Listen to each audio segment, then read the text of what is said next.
వాగర్థావివ సంపృక్తౌ వాగర్థ ప్రతిపత్తయే జగతః పితరౌ వందే పార్వతీ పరమేశ్వరౌ.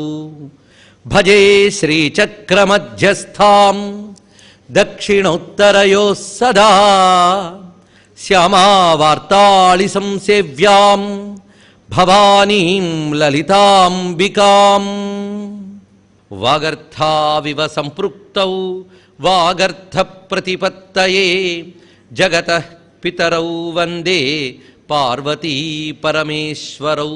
భజే శ్రీచక్రమధ్యస్థాం దక్షిణోత్తరయోః సదా శ్యామావార్తాళి సంసేవ్యాం భవానీం లలితాంబికాం. నమో మహద్భ్యో ఋషిభ్యో గురుభ్యో నమః. భావజ్ఞ, భవరోగగ్ని, భవచక్ర ప్రవర్తిని. ఇందులో భావ భవ అనే శబ్దముల యొక్క విశేషము, ఈ మూడు నామముల కూర్పులో ఉన్న ప్రత్యేకత తెలుసుకుంటూ ఆ తల్లి ఆశ్రయించిన భక్తులకు భవరోగములు పోగొడుతున్నది. భవరోగములు, భవరోగము ఈ రెండింటి గురించి వివరించుకోవడం జరిగింది. సంసారంలో కలిగేటువంటి ఆది వ్యాధులన్నీ భవరోగములు. అసలు సంసారమే ఒక రోగం, అది అజ్ఞానజనితమైనది.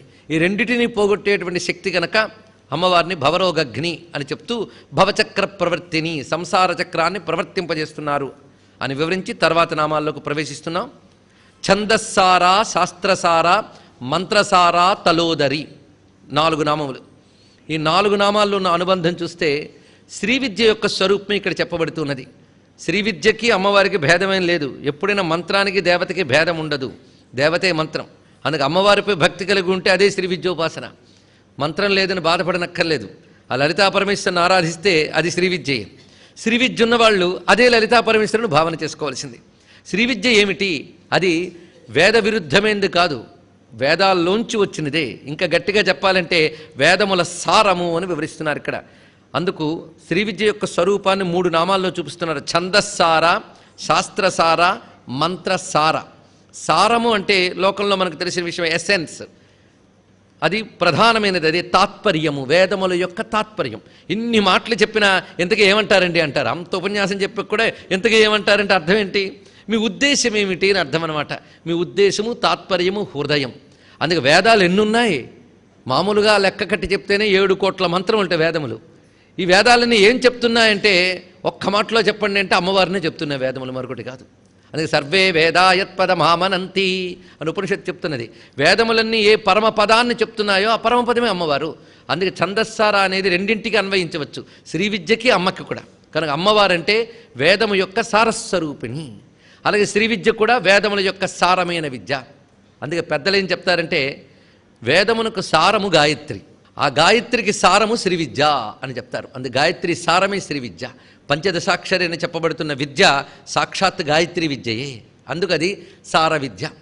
అదేవిధంగా పరతత్వమైన అమ్మవారు వేదముల యొక్క సారం. వేదములు హృదయం, పరతత్వ ప్రతిపాదన, మరేమీ కాదు. మరి ఇంకా చాలా చాలా చెప్పేయండి. వేదాల్లో సైన్స్ ఉంది, వేదాల్లో కంప్యూటర్ ఉంది అంటే అవన్నీ కూడా మనం ఏదైనా ప్రధానమైన ఊరు వెళ్ళాలని ప్రయత్నిస్తున్నప్పుడు మధ్యలో వచ్చే స్టేషన్స్ లాంటివి. అవి వస్తాయిగాక. కానీ లక్ష్యం ఏమిటి? ఎక్కడికి బయలుదేరామో అది మర్చిపోకూడదు. మధ్యలో దిగిపోతూ ఉంటే లక్ష్యంకి ఎప్పుడూ చేరలేం. అందుకే వేదముల యందు ఇతర సైన్సెస్ కనబడవచ్చుగాక, కానీ వేదము యొక్క తాత్పర్యం మాత్రం పరమార్థ ప్రతిపాదనమే. అందుకే ఆ పరమార్థ స్వరూపుడు అమ్మవారని చెప్పడమే ఛందస్సార. ఇది ఛందస్సులని వేదాలకి పేర్లు ఎందుకు వచ్చాయి అంటే వేదమంత్రము యొక్క గమనమును ఛందస్సు అంటారు. దీని మీటర్ అని. వేదమంత్రములు ఏ ఛందస్సుల్లో చెప్పబడ్డాయి? వైదిక ఛందస్సులు. అసలు మన సంస్కృతి యొక్క ప్రత్యేకత ఇదొకటి తెలుసుకోవాల్సింది. హిందూ మతంలో ఏదయ్యా ప్రధాన గ్రంథం అంటే వేదము. ఈ వేదము చదివి అర్థం చేసుకునే గ్రంథం కాదు ఇది. అది శక్తివంతమైన శబ్దం. అది దానిని ఎలా అర్థం చేసుకోవాలో చెప్పడానికి వచ్చినవే పురాణములు, ఇతిహాసములు, ఇవన్నీ కూడా. అందుకే అర్థం తెలుసుకోవాలంటే పురాణ ఇతిహాసములు, శక్తిని గ్రహించాలంటే వేదమే మనకి. ఆ వేదమునకు ఛందస్సు అని మరొక పేరు. వేదానికే ఛందస్సు అని పేరు. ఎందుకంటే ప్రతి మంత్రము ఛందోబద్ధంగా ఉంటుంది కనుక ఛందో విద్య. అందుకే గాయత్రీం ఛందసాం మాత అంటున్నాం.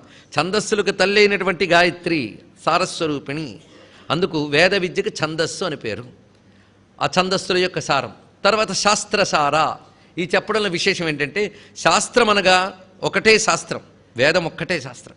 కృష్ణ పరమాత్మ గీత చెప్పేటప్పుడు అనేక సార్లు శాస్త్రం గురించి ప్రతిపాదన చేస్తాడు. తస్మాత్ శాస్త్రం ప్రమాణంతే అని. ఆయన దృష్టిలో శాస్త్రం ఏదయ్యా అంటే వేదమే. మరి మిగిలినవో మిగిలినవి కూడా శాస్త్రాలు ఉన్నాయి. ఎందువల్ల వాటికి శాస్త్ర గౌరవం వచ్చిందంటే వేదాల్లో ఏం చెప్పారో వాటిని మనకు అర్థమయ్యేటట్టు చెప్పడానికి వచ్చాయి గనక వాటికి కూడా శాస్త్రములనే పేర్లు. అవేమిటంటే శృతి స్మృతి పురాణానాం ఆలయం అని అంటున్నాం. మొదటిది శృతి, స్మృతి, పురాణములు, ఇవి కూడా శాస్త్రములే. అలాగే ఆగమములు, ఇవన్నీ కూడా మొత్తానికి వేదము, పురాణము, ధర్మశాస్త్రము, ఆగమశాస్త్రం అని చెప్పబడుతున్నాయి. తర్వాత చెప్పిన మూడు కూడా వేదమును ఆధారం తీసుకొచ్చే కనుక అవి శాస్త్రములు. కనుక శాస్త్రసార అంటే ధర్మశాస్త్రముల యొక్క, పురాణముల యొక్క, ఆగమముల యొక్క సారం అమ్మవారే. సర్వాగమముల సారము కూడా ఆ తల్లియే అని వివరించబడుతున్నది. తర్వాత మంత్రసార, మన శాస్త్రమయ్యి నామం చెప్పినప్పుడు శాస్త్రం గురించి చాలా చెప్పాం కనుక ఇక్కడ వివరించలేదు. మంత్రసార, ఇది విశేషంగా మళ్ళీ చెప్పేటప్పుడు మంత్రముల యొక్క సారం అమ్మవారు అని. మంత్రములు అంటే జపించదగినవన్నీ మంత్రములే. జపం చేసేటప్పుడు జపం మానసిక క్రియ, వాచిక క్రియ, ఇది పెద్ద ప్రశ్నయే. అక్షరములు ఉన్నాయి కనుక వాచిక క్రియ అనాలా అంటే బయటకు ఉచ్చరించరాదని మంత్రానికి నియమం పెట్టారు. బయటకు ఉచ్చరించరాదు ఎందుకు? అది మానసిక క్రియ అని చెప్పడం. అందుకే అది వాచిక మానసిక క్రియల రెండిటి యొక్క స్వరూపము. వాక్కు నుంచి మనస్సులోకి, మనస్సు నుంచి పరమార్థంలోకి తీసుకెళ్ళడానికి పనికొచ్చేది మంత్రం. మానసిక క్రియ గనకే మంత్రం అని పేరు. మననాత్రాయతే ఇది మంత్ర. మననం చేసేవారిని రక్షిస్తోందంటే మననమనే క్రియ మనస్సుతోనే కదా చేయాలి. అందుకే జపం చేసేటప్పుడు అక్షరాల్ని ఉపాంశువుగా ఉచ్చరించినప్పుడు కూడా మనస్సు పనిచేస్తుంది. ఇది తెలుసుకోవలసినది. ఒక్కొక్కసారి కొందరు అంటూ ఉంటారు, ఇంత జపం చేస్తాం కానీ మనసు నిలబడదండి అని. 1000 మార్లు జపం చేసినప్పుడు ఒకటో రెండో మార్లు నిలబడుతుంది. ఇంకెందుకండి ఈ జపం అని నిరుత్సాహపడరాదు. ఇది తెలుసుకోవలసినది. అసలు 1000 మార్లు మనసు నిలబడాలనుకోవడం అత్యాశ. దానికి లక్షణం అంత మార్లు నిలబడడం మనసుకు లక్షణం కాదు. నిలబడలేని దాన్ని నిలబెట్టడం అనుకోవడం అనేది పెద్ద ఇబ్బంది. విశ్వనాథ్ వారు ఒక చోట అంటారు, ఇది ప్రయత్నం చేసి పాదరసాన్నైనా దొన్నులో పెట్టచ్చు కానీ మనసును మాత్రం పెట్టలేమయ్యా అన్నాడు. పాదరసం ఒక చోట నిలబడదట, అయినప్పటికీ పాదరసాన్ని పెట్టవచ్చు, మనసును మాత్రం పెట్టలేం. ఒకవేళ పెట్టేమంటే అది అన్నేచురల్, స్వాభావికం కాదు. ఎవరికో యోగులకు సాధ్యమవుతుందేమో, అందుకు మనసు నిలవలేదేమో అనుకోవద్దు. మరి ఇక్కడ మంత్రం అన్నప్పుడు మనసు నిలవలేనప్పుడు మంత్రం ఎలా అవుతుంది అంటే నువ్వు ప్రయత్నం చేస్తావు ప్రారంభంలో, తర్వాత మంత్రం సాగుతూ ఉంటుంది. ఉపాంశువుగా చేస్తావు గనక నీకు తెలియకుండా అది మనస్సులోకి శక్తిని ప్రసరింపజేస్తుంది. అది ఇక్కడ గ్రహించవలసిన విషయం. అది మనకు తెలియదు. ఒక్కొక్కసారి అర్థస్ఫురణ లేకుండా చదివిన ఫలితం లభిస్తూ ఉంటుంది. అయితే ఇదేదో బాగుందండి, మరి అర్థం తెలుసుకోవడం ఎందుకని కాదు ఇక్కడ ప్రశ్నించడం. అర్థం తెలుసుకోకుండా చేసిన ఫలితం తప్పకుండా ఉంటుంది. కానీ అర్థం తెలిసి చేస్తే ఆ ఫలితం శీఘ్రముగా ఉంటుంది, పరిపూర్ణముగా ఉంటుంది, సిద్ధికి చాలా చక్కగా హేతు అవుతుంది. అందుకే తెలిసి చేస్తే మరింత గొప్పది. కానీ మంత్రం మామూలుగా ఉచ్చరించిన శక్తివంతమే. ఇది గ్రహించుకోవాల్సింది. అందుకే మననాత్రాయతే ఇది మంత్ర అని చెప్తూ ఆ మంత్రములు ఎన్నున్నాయో అన్ని మంత్రముల యొక్క సారము ఈ తల్లి. ఇప్పుడు ఈ మూడింటిని మనం తెలుసుకుంటే వేదములు, శాస్త్రములు, మంత్రములు. మంత్రం అంటూ ఉపాసనా సంబంధమైన విషయం. ఈ మూడింటి యొక్క సారము అమ్మవారు. అంటే ఏ మంత్రం పలికినా అక్షరాలతోనే పలుకుతాం కదా, మొదటి నుంచి ఏకరువు పెడుతున్నాం, అక్షరములన్నీ అమ్మ రూపములే అని. అక్షర సారం అమ్మవారు. కానీ అక్షరం స్వరూపములైనటువంటి వేద శాస్త్ర మంత్రశాస్త్రములన్నీ కూడా అమ్మవారి రూపములే, వాటి యొక్క సారం అది. కనుక వేదం చెప్పినా, శాస్త్రం చెప్పినా, మంత్రం చెప్పినా దేన్ని చెప్తుంది? ఇంద్రియాతీతమైన పరమసత్యాన్ని చెప్పడానికి ఇవన్నీ వచ్చాయి. ఆ పరమసత్యమే తల్లి అని చెప్పడం కోసం ఈ 3 నామములు చూపించారు. అంటే శ్రీ విద్య యొక్క స్వరూపం ఏమిటి అంటే అది వేదముల యొక్క సారము, సమస్త శాస్త్రముల యొక్క సారము, సమస్త మంత్రముల యొక్క సారము. ఎందుకంటే 64 తంత్రాలు, శాక్తేయ తంత్రాలు ఉంటే ఇంకా ఎన్నో మంత్రములు, తంత్రములు చాలా ఉన్నాయి. కానీ ఇన్ని మంత్రాలు జపించిన ఫలం అమ్మవారి మంత్రం జపిస్తే లభిస్తున్నది. ఎందుకంటే వాటన్నిటి యొక్క సారం అక్కడ చెప్పబడుతున్నది. ఇది తెలుసుకుని శ్రీ విద్య కానీ అనుష్ఠిస్తే, శ్రీ విద్య లేకపోయినా లలితా శాస్త్రాలను అమ్మవారిని ఉపాసన చేస్తే సర్వవేదముల, సర్వశాస్త్రముల, సర్వ మంత్రముల యొక్క సారాన్ని మనం పట్టుకున్నట్టే. సారం అనే శబ్దానికి ఇంతవరకు తాత్పర్యము, ఉద్దేశం అని ఒక అర్థం చెప్పుకున్నాం. ఇప్పుడు మరొక అర్థం ఉంది. ఇదంతా నిఘంటువుల్లో చెప్పబడుతున్న శాస్త్రీయ అర్థము. సారం అంటే బలం, ఇది ఒకటి అర్థంట. సారం అనగా బలం. అందుకు ఇప్పుడు ఆ అర్థంతో పరిశీలిస్తే ఛందస్సార, శాస్త్రసార, మంత్రసార అంటే వేదములకు, శాస్త్రములకు, మంత్రములకు కూడా బలం అమ్మవారే. బలయుతులకు దుర్బలులకు బలమెవ్వడు, నీకు నాకు బ్రహ్మాదులకు బలమెవ్వడు అన్నట్లుగా ఈ సమస్త విశ్వానికి, శాస్త్రాలకి, అన్నిటికీ బలం. బలానికి శక్తి అంటారు కదా, మరి శక్తి స్వరూపుడైన అమ్మవారు లేకపోతే ఇవన్నీ ఎక్కడుంటాయి? అందుకే వేదమయీం, నాదమయీం, బిందుమయీం, పరపదోద్యదిందుమయీం, మంత్రమయీం, తంత్రమయీం, ప్రకృతిమయీం నౌమి విశ్వ వికృతిమయీం అంటాడు మూక కవి. ఆ కారణం చేత సర్వశాస్త్ర సారస్వరూపుని అమ్మవారు. ఇది ప్రతిపాదన చేసి తలోదరి అనే నామం. హఠాత్తుగా ఈ వశిన్యాది వాగ్దేవతలు ఇలాంటి మాయ చేస్తూ ఉంటారండి. ఇక్కడ చెప్పేటప్పుడు అమ్మవారి యొక్క స్వరూపం శాస్త్రముల్లో ఉంది, వేదముల్లో ఉందని చెప్తూ తలోదరి అని ఒక్కసారి అన్నారు. అంటే ఇది అమ్మ రూపవర్ణనకు సంబంధించిన నామం. ఇది ఇందులో రూపం చూపిస్తున్నారు. ఉదరము అంటే లౌకికంగా ఆలోచిస్తే నడుము భాగం, అది తలము అంటే ఉబ్బెత్తుగా లేకుండా అది లోతుగ్గాని ఉన్నట్లయితే తలోదరి అని అంటారు. సమముగా ఉండుట అని అర్థం. తలము అనగా సమస్థానము. లోకంలో కూడా ప్లేన్గా ఉన్నదాన్ని సమము తలము అని అంటారు. ఉపరితలము అని వ్యవహారం ఉంది కదా, కనుక తలము తలోదరి అంటే చక్కని సాముద్రిక లక్షణములు కలిగిన దివ్యమంగళ విగ్రహం అమ్మవారు. అందుకే ఎక్కడికక్కడ ఈ వర్ణన చేసేటప్పటికల్లా అమ్మ యొక్క సాముద్రిక లక్షణములు కలిగిన దివ్యమంగళ విగ్రహాన్ని స్ఫురింపజేస్తున్నారు. ఇప్పుడు చెప్పిన అమ్మవారి యొక్క రూపము వేదసారమే, శాస్త్రసారమే, మంత్రసారమైనదే అమ్మ యొక్క దివ్యమంగళ విగ్రహము అనే స్ఫురణ కల్పించడం కోసం ఇవి చెప్పి తలోదరి అన్నారు. ఇంతేనా దీని అర్థం? ఇప్పుడు పరిశీలించాలి. ఎందుకంటే ఇంత ఉదాత్తంగా చెప్పి అమ్మవారి యొక్క ఉదరము తలముగా ఉన్నదని చెప్పడమేనా దీని పరమార్థం? ఈ అర్థం తప్పు కాదు, కానీ ఇక్కడ తాగిపోతే మాత్రం తప్పే. కేవలం రూపవర్ణన చేయడం ఇందులో ఉద్దేశం కాదు. ఇందులో చెప్పదలుచుకున్నది ఏమిటి అంటే అమ్మ శాస్త్రముల సారము, విశ్వము యొక్క సారము. అందుకే బలయుతులకు పద్యం చెప్పుకున్నాం. ఎందుకంటే శాస్త్రములకు ఆవిడే బలం, విశ్వానికి కూడా ఆవిడే బలం. ఉదరము అనే మాటకి లోపలి భాగము అని అర్థం శాస్త్ర ప్రకారంగా. పొట్టకు కూడా ఉదరం అని పేరు ఎందుకు వచ్చిందంటే ఇది అన్ని లోపల ఉంచుకునేది కనుక దీనికి ఆ పేరు వచ్చింది. కనుక ఉదరం అనగా లోపలి భాగము. తలోదరి అంటే తలములు ఉదరమునందు కలది అనే మాటకి లోపలి భాగము అని అర్థం శాస్త్ర ప్రకారంగా. పొట్టకు కూడా ఉదరం అని పేరు ఎందుకు వచ్చిందంటే ఇది అన్ని లోపల ఉంచుకునేది కనుక దీనికి ఆ పేరు వచ్చింది. కనుక ఉదరం అనగా లోపలి భాగము. తలోదరి అంటే తలములు ఉదరమునందు కలది అని అర్థం. తలము అనగా స్థానము అని అర్థం చెప్పుకున్నాం. తలము అంటే లోకము, ఇది అర్థం. ఇక్కడ లోకములన్నీ స్థానాలేగా, లేకపోతే అతల వితల సుతల రసాతల అని అంటున్న భూతల ఈ వ్యవహారాలన్నీ ఉన్నాయి. కనుక తలము అనగా చోటు అని అర్థం. సాధారణంగా మనం ఒక దాని మీద కూర్చుంటే మన కింద ఉన్న చోటుని తలం అనాలి. అందుకే మీకు భూతలం వరకు ఉంది, కానీ ఆకాశానికి తలం అని పేరు ఎవరంటారు? అది పైన ఉంది. కానీ ఆకాశాన్ని కూడా తల అనగలిగేవారు ఎవరు? దానికి కూడా పైన ఉన్న వాళ్ళు అనగలరు, ఇంకెవరు అనగలరు? కనుక అమ్మవారికి మాత్రం లోకములన్నీ తలములే, ఇది తెలుసుకోవాల్సింది. మనకైతే భూతలం కింద పాతాళం అన్నీ మన కింద ఉన్నాయి కనుక తలా చెప్పాం. అమ్మవారికి స్వర్గమర్త్యాది లోకములు సర్వము కూడా తలములేగా, కనుక తలములు అనగా సర్వలోకములు అని అర్థం. అయితే ఈ లోకాలన్నీ ఎక్కడున్నాయి? అమ్మ వీటికి అతీతంగా ఉందంటే వీటన్ని కింద పడేసి వాడిపోయి కూర్చుందని అర్థం కాదు. ఇక్కడ అతీతం అంటే వికారములు అందకుండా ఉన్నది గనక అతీతము. కానీ వీటన్నిటి యందు ఆవిడ వ్యాపించింది. పైగా ఈ లోకములన్నీ ఆమె యందే ప్రకాశిస్తున్నాయి. విశ్వరూపం అంటే అదే కదా, సర్వలోకాలని తనలో చూపించడమే విశ్వరూపం. కనుక ఈ తలములు అనగా లోకములు ఎక్కడున్నాయి? అమ్మ యందే ఉన్నాయి. కనుక తలములు ఉదరమునందు కలది అంటే సర్వలోకాలు తనలోనే కలిగినటువంటి తల్లి. ఇది తలోదరి మాటకు అసలైన అర్థం అండి, గ్రహించవలసినది. ఇప్పుడు తలోదరి శబ్దానికి ఛందస్సారా శాస్త్రసారా అన్నప్పుడు శ్రీ విద్యాపరమైన అర్థం చెప్పాం కనుక దాని పరంగా చూద్దాం. తల అనే దానికి ఎన్ని రకాలుగా చూడాలో చూడండి.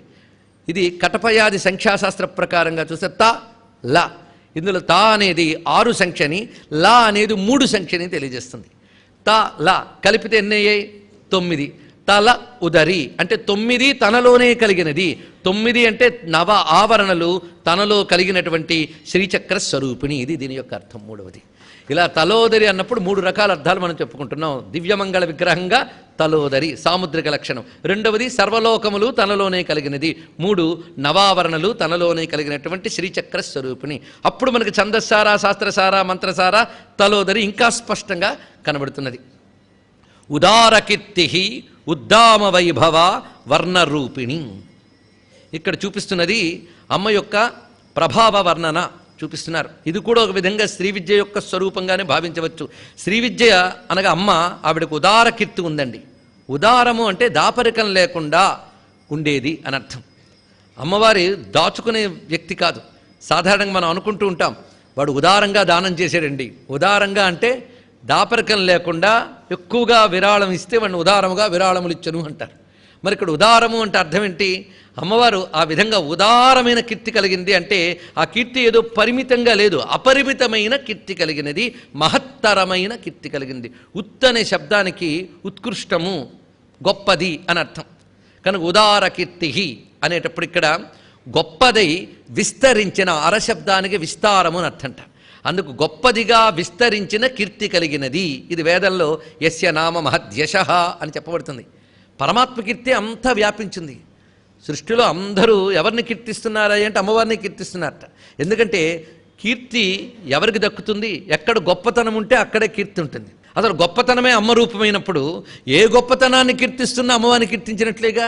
యజ్జద్విభూతి మత్సత్వం శ్రీమదుర్జితమేవ అని గీతలో చెప్పినట్లు ఎక్కడెక్కడ విభూతులున్నాయో అవన్నీ నాస్వరూపములే అన్నాడు. విభూతులు అంటే గొప్పతనాలు. కానీ ఏ గొప్పతనాన్ని నువ్వు కీర్తించినా అమ్మవారిని కీర్తించినట్లే. కనుక సృష్టిలో ప్రతివారు కీర్తించే గొప్పతనములన్నీ అమ్మ రూపములే. అమ్మని కీర్తించేవారెవరు? కీర్తించని వారెవరు? అదే ప్రశ్న. అమ్మని కీర్తించిన వారెవరు? వేదముల మొదలుకొని దగ్గర చెప్పి ఛందస్సార శాస్త్రసార మంత్రతార తలోదరి కొనసాగింపండి. ఆ వేదములు తర్వాత వేద ప్రతిపాద్యులైనటువంటి దేవతలు వీరందరూ కూడా అమ్మవారిని కీర్తిస్తూ ఉన్నారు. కనుక ఇక్కడ సామాన్యులు కీర్తిస్తే అదేం గొప్ప విషయం కాదు, గొప్పవారు కీర్తిస్తున్నారు. అందుకు ఉదార కీర్తి ఉద్దామ వైభవ. ఉద్దామ వైభవ ఇది గొప్ప విషయం. ఇది ఒకటి. అమ్మవారి వైభవం ఎలాంటిది అంటే మామూలు వైభవం కాదండి. లోకంలో అమ్మవారి అనుగ్రహం చేత ఏదో కాస్త సంపద ఉంటేనే వాడిని వైభవం అంటామే. అమ్మవారి యొక్క మహాసంపదలో ఒక లవలేశం వాడికి ప్రసాదించింది తల్లి. అది బిందువంత, అమ్మ సింధు అంత. కనుక అమ్మ వైభవం ఎంతటిదయ్యా అంటే ఉత్దామ. ఉత్ అంటే ఉత్కృష్టముగా ప్రకాశిస్తున్నటువంటి వైభవము కలది. వైభవం అనే మాటకు అర్థం ఏంటో తెలుసుకోవాలి. మనం వైభవం వాడేస్తుంటాం, కానీ వైభవం అంటే గ్లోరీ అని వ్యవహారం ఇంగ్లీష్లో చెప్తూ ఉంటాం. కొంతవరకు సరిపోతుంది. కానీ విభుభావం వైభవం, విభుత్వము, విభు ప్రభు అని అంటుంటాం. విభు అనే మాటకు అర్థం ఏంటంటే నాయకత్వము, శాసకత్వము. కనుక ఉద్దామ వైభవ అంటే అన్నిటికీ ఉన్నతముగా ఉంటూ ప్రకాశింపజేస్తూ ఉన్నటువంటి అధికారిని, అధికారము కలది. వైభవం అనగా అధికారము కలది. ఎలాంటి అధికారం అయ్యా అంటే సర్వ జగత్తును ఆవిడే ఏలుతున్నది. ఆవిడ వైభవానికి ప్రశ్నే ఉందండి. ఇదొకటి. అలాగే విభు శబ్దానికి మరొక అర్థం ఏంటి అంటే వివిధాహ భవతి ఇది విభువు అన్నారు. అనేక రకములుగా అవగలదుట ఆ తల్లి. ఏదో ఒక్క రూపంతో ఉందా? అనేక రూపములతో, బహురూప చెప్పుకున్నాం. అలా అనేక విధములుగా అవుతున్నది. ఎన్ని రూపములుగా ఆవిడ ప్రకాశిస్తున్నా ఆ రూపములన్నీ ఉద్దామములే, గొప్పవే. అందుకే ఉద్దామమై వివిధ రూపములు ధరించున్నది, ఉద్దామముగా లోకమును ఏలునది, ఉద్దామమైనటువంటి సంపద మొదలైనవి కలది. 3 అర్థాలు చెప్పుకోవాలి. ఇక్కడ మరొక విశేషం ఉంది. ఉదారకీర్తి ఉద్దామ వైభవ చెప్పడంలో ఉత్ అనే శబ్దం ఇది మంత్రములు కనుక వైదికార్థములు ఎక్కువ గ్రహించాలి, శాస్త్రార్థములతో చెప్పుకోవాలి. అమ్మ నామానికి లౌకికార్థాలు చెప్పరాదు. ఎప్పుడైనా భాషకి 2 లక్షణాలు ఉంటాయి. ఒకటి లౌకికం, ఒకటి శాస్త్రం. లౌకికంలో అర్థాలు వేరు, శాస్త్రంలో అర్థాలు వేరు. లౌకికంలో మన సంసారం అంటాం. సంసారం అంటే తెలుగువారికి పెళ్లి చేసుకుంటేనే వాడికి సంసారం. పెళ్లి చేసాక సంసారంలో పడ్డాడండి అంటారు. అంతకుముందు లేడా? అంతకుముందు కూడా ఉన్నది అక్కడే. సంసారం అనే మాట మీరు నార్త్ వైపు వెళ్తే ఈ సంసార్ అంటే ప్రపంచం అని వాడతారు వాళ్ళు. ఇందుకు సంసార శబ్దానికి అర్థం ఏంటి? వ్యవహారంలో ఉండే అర్థాలు వేరు. అందుకే శాస్త్రాంశం అన్ని వ్యవహారార్థంలో ప్రయోగించుకోకూడదు. అది తెలుసుకోవాల్సింది. దానికి శాస్త్రార్థములతోనే సమన్వయం చెప్పుకోవాలి. అయితే శాస్త్రార్థాలు చెప్తే సామాన్యులకు అర్థం కాదని చాలామంది సామాన్యార్థాలే చెప్పి శాస్త్రానికి ద్రోహం చేస్తూ ఉంటారు. కానీ ఇప్పుడు మన శాస్త్రార్థమే చెప్పుకోవాలి. కనుక ఉత్తంటే గొప్పది అనేది కూడా శాస్త్రార్థమే. ఉదితి నామ అనొక మాట మనకి ఉపనిషత్తుల్లో కనబడుతుంది. అది ఏషోంతరాదిత్యై హిరణ్మయ పురుష తస్యో ఉదితి నామ అన్నారు ఇక్కడ. అంటే ఆదిత్య మండలాంతర్వర్తి అయినటువంటి పరమాత్మ ఉన్నాడో ఆయనకి ఉత్ అని నామం ఉన్నది అన్నారు ఇక్కడ. ఉదితి నామ ఉత్. ఉత్ అంటే అన్నిటికీ పైన ఉన్నాడు. అవునా లేదా? స్పష్టంగా కనిపిస్తుంది. మనందరికి పైనే ఉన్నాడుగా. ఆదిత్య సూర్య భగవానులు ఉన్నటువంటి హిరణ్మయ పురుషుడు ఎవడైతే ఉన్నాడో ఆ స్వరూపము అదే భానుమండల మధ్యస్థ, అదే ఉదితి అని చెప్పబడుతున్నది. అందుకు సూర్యమండలాంతర్వర్తిని అయినటువంటి పరమపురుష స్వరూపిణి ఈ తల్లి. ఆ తల్లి యొక్క కీర్తే వేదముల చేత శాస్త్రముల చేత గానం చేయబడుతున్నది. అందుకు వేదాలు శాస్త్రాలు కీర్తించేంటూ గొప్పదండి. అందుకు ఉదార కీర్తి ఉద్దామ వైభవ.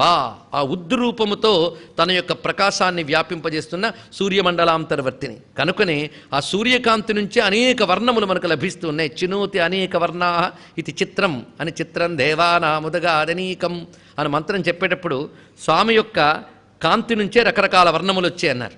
కనుక ఉత్తని చెప్పబడుతున్నటువంటి సూర్యమండలాంతర్గతమైన పరంజ్యోతి వల్లనే లోకములో కాంతుల నుంచి వర్ణములు వస్తున్నాయి గనక వర్ణరూపిణి ఉదారకీర్తి వృద్ధామ వైభవ వర్ణరూపిణి ఇప్పుడు చూపిస్తున్నారు. ఇప్పుడు వర్ణరూపిణి అనే మాటకు అర్థం ఏమిటి? మళ్ళీ మాతృకలే ఎక్కడికి వచ్చాను. ఎందుకంటే అమ్మ విద్య ప్రధానంగా మాతృకా విద్య, అక్షరస్వరూపిణి. అందుకు వర్ణరూపిణి అంటే అక్షర రూపిణి అని అర్థం. అక్షరాలకు వర్ణములు ఎందుకన్నారో మనం గతంలో చెప్పుకున్నాం. ఒక్కొక్క అక్షరానికి ఒక్కొక్క తేజస్సు ఉంటుందయ్యా, అందుకు వర్ణరూపిణి అని ఒకటి అర్థం. రెండవది వర్ణములు అనగా లోకంలో జాతులు విభాగం ఉంది. వర్ణాశ్రమ విధాయిని దగ్గర చెప్పుకున్నది ఇక్కడ గుర్తుపెట్టుకుంటే సరిపోతుంది. వర్ణాశ్రమ విభాగం అనేది ఒక శాస్త్రీయమైన విభాగం, అది కల్పితమైన విభాగం కాదు. ఎందుకంటే ఇందాక ఛందస్సారా శాస్త్రధారా చెప్పినప్పుడు ఆ ఛందస్సులోనే వర్ణము గురించి ఉంది. అంటే వేదాల్లో ఉంది. బ్రాహ్మణోస్య ముఖమాసీత్ బాహురాజన్యకృత ఊరు తదస్య యద్వైశ్య పద్భ్యాం శూద్రో అజాయత అని ఉంది కదా. ఇది మనం స్వరంతో చెప్పట్లేదు కనుక పద్భ్యాగం అనక్కర్లేదు, విషయం తెలుసుకోవడం వరకే. ఇక్కడ ఈ చెప్పేటప్పుడు ఒకే పరమ పురుషుని యొక్క అవయవస్థానములుగా చెప్పడంలో ఉద్దేశం ఏమిటి అనే దాన్ని మనం వర్ణాశ్రమ విధానంలో చెప్పుకున్నాం. అంటే ఈ వర్ణాశ్రమములు అనేటువంటిది ఆ తల్లి ఏర్పరిచినదే. వారి వారి కర్మలకు అనుగుణంగా పూర్వవాసనలు గుర్తుపెట్టుకుని వారు గుణ కర్మల్ని అనుసరించి వర్ణములు ఏర్పాటు చేసింది. కనుక ఎవడు ఏ వర్ణంలో ఉంటే తరిస్తాడో వాడిని ఆ వర్ణంలో పుట్టించింది అమ్మవారు. అప్పుడు వాడు ఏం చేయాలి? తద్వర్ణానుగుణమైన సంస్కారంతో అమ్మవారిని ఉపాసిస్తే వాడు మోక్షం పొందుతాడు. అంతేగాని ఫలానా వర్ణం వారి మోక్షం పొందుతాను ఎక్కడ శాస్త్రంలో లేదు. మానవుడిగా పుట్టిన ప్రతివాడు మోక్షానికి అర్హుడే తెలుసుకోవాల్సింది. వాడు తానున్నటువంటి పరంపరను అనుసరించి ధర్మం పాటిస్తూ శాస్త్రాల్ని గ్రహిస్తూ సాధన చేస్తూ తరించవచ్చు. అందుకు అన్ని వర్ణముల రూపంలో ప్రకాశిస్తున్నది ఆ తల్లియే అని తెలిస్తే, ఈ మాట తెలిస్తే అసలు మనకి ఈ వైషమ్యాలు ఉంటాయా చెప్పండి? అందుకే వర్ణరూపిణి అన్నారు కానీ బ్రాహ్మణ వర్ణరూపిణి మరొక వర్ణరూపిణి చెప్పారా అండి? అందుకే సర్వవర్ణ రూపిణి ఆ తల్లియే, ఇది గ్రహించుకోవాల్సింది. అందుకు వర్ణరూపిణి ఇప్పుడు రెండు అర్థాలు వచ్చేసాయి. ఒకటి సూర్యమండలంలో ప్రకాశిస్తూ రకరకాల వర్ణములు ఏర్పరిచి నడిపిస్తున్నది అని విశ్వంలో మనకు కనబడుతున్నది. రెండు అక్షర రూపిణి. మూడవది చాతుర్వర్ణ రూపిణి. ఇప్పుడు నాలుగవది చూద్దాం. ఉద్దామ వైభవ అన్నప్పుడు ఒక అర్థం చెప్పుకున్నాం. విభు అంటే వివిధముగా అగునది విభు అని. వివిధ రూపాలు ధరించింది అమ్మవారు. ఎందుకోసం? లోకరక్షణ కోసం. ఏమిటా రూపములు? ఒక్కసారి తలంచుకుంటే లక్ష్మి, సరస్వతి, దుర్గా అన్నాం. వాటిలో ఎన్ని భేదాలు ఉన్నాయండి? మళ్ళీ సరస్వతిలో ఎన్నో రకాల సరస్వతులు ఉన్నారు. నీల సరస్వతి, శుక్ల సరస్వతి, కింకిణి సరస్వతి, ఇంకా రక్త సరస్వతి, రకరకాల సరస్వతి రూపాలు ఉన్నాయి. అదేవిధంగా లక్ష్మీ రూపాలు లెక్కలేను ఉన్నాయి. ఇక దుర్గా రూపాలు అయితే శాకంభరి దుర్గా, కపర్దిని దుర్గా, ఇలా దుర్గా మంత్రములే చాలా విశేషంగా కనబడతాయి. చిత్రం ఏంటంటే దుర్గాను మనం కలిపి ఒకటన్నా ఒక్కొక్క దుర్గా మంత్రం యొక్క ధ్యాన శ్లోకంలో ఒక్కొక్క రకమైన వర్ణం కనబడుతుంటుంది మనకి. ఆ దుర్గల్లో మళ్ళీ శూలిని దుర్గా, వనదుర్గా, వాటి రూపములు వేరు, వారి వర్ణములే వేరు. ఒకటి అగ్నివర్ణంతో ప్రకాశిస్తుంటుంది, ఒకటి నీలవర్ణంతో ప్రకాశిస్తూ ఉంటుంది. ఏమిటి చెప్తాం? ఇలా ఒక్కొక్క దానికి ఒక్కొక్క రంగు.